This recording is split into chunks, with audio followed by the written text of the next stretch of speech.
پہلا کرنتھیوں اس کا 10واں باب۔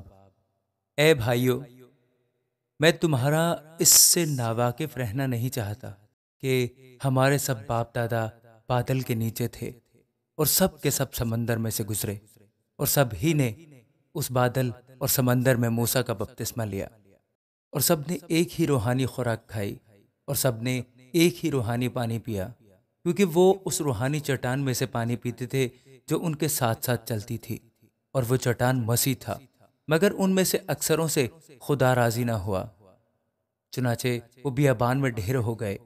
یہ باتیں ہمارے واسطے عبرت ٹھہری، تاکہ ہم بری چیزوں کی خواہش نہ کریں جیسے انہوں نے کی، اور تم بت پرست نہ بنو جس طرح بعض ان میں سے بن گئے تھے۔ چنانچہ لکھا ہے کہ لوگ کھانے پینے کو بیٹھے، پھر ناچنے کودنے کو اٹھے، اور ہم حرام کاری نہ کریں جس طرح ان میں سے بعض نے کی، اور ایک ہی دن میں 23,000 مارے گئے، اور ہم خداوند کی آزمائش نہ کریں جیسے ان میں سے بعض نے کی، اور سانپوں نے انہیں ہلاک کیا، اور تم بڑبڑاؤ نہیں جس طرح ان میں سے بعض بڑبڑائے اور ہلاک کرنے والے سے ہلاک ہوئے۔ یہ باتیں ان پر عبرت کے لیے واقع ہوئیں، اور ہم آخری زمانہ والوں کی نصیحت کے واسطے لکھی گئیں۔ بس جو کوئی اپنے آپ کو قائم سمجھتا ہے وہ خبردار رہے کہ گر نہ پڑے۔ تم کسی ایسی آزمائش میں نہیں پڑے جو انسان کی برداشت سے باہر ہو، اور خدا سچا ہے، وہ تم کو تمہاری طاقت سے زیادہ آزمائش میں نہ پڑنے دے گا، بلکہ آزمائش کے ساتھ نکلنے کی راہ بھی پیدا کر دے گا تاکہ تم برداشت کر سکو۔ اس سبب سے اے میرے پیارو، بت پرستی سے بھاگو۔ میں عقل مند جان کر تم سے کلام کرتا ہوں، جو میں کہتا ہوں تم آپ اسے پرکھو۔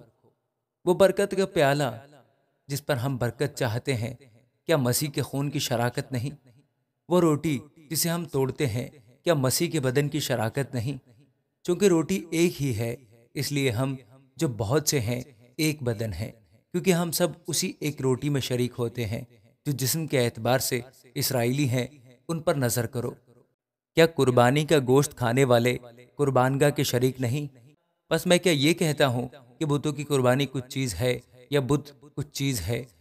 نہیں، بلکہ یہ کہتا ہوں کہ جو قربانی غیر قومیں کرتی ہیں شیاطین کے لیے قربانی کرتی ہیں، نہ کہ خدا کے لیے، اور میں نہیں چاہتا کہ تم شیاطین کے شریک ہو۔ تم خداوند کے پیالے اور شیاطین کے پیالے دونوں میں سے نہیں پی سکتے۔ خداوند کے دسترخوان اور شیاطین کے دسترخوان دونوں پر شریک نہیں ہو سکتے۔ کیا ہم خداوند کی غیرت کو جوش دلاتے ہیں؟ کیا ہم اس سے زوراور ہیں؟ سب چیزیں روا تو ہیں مگر سب چیزیں مفید نہیں۔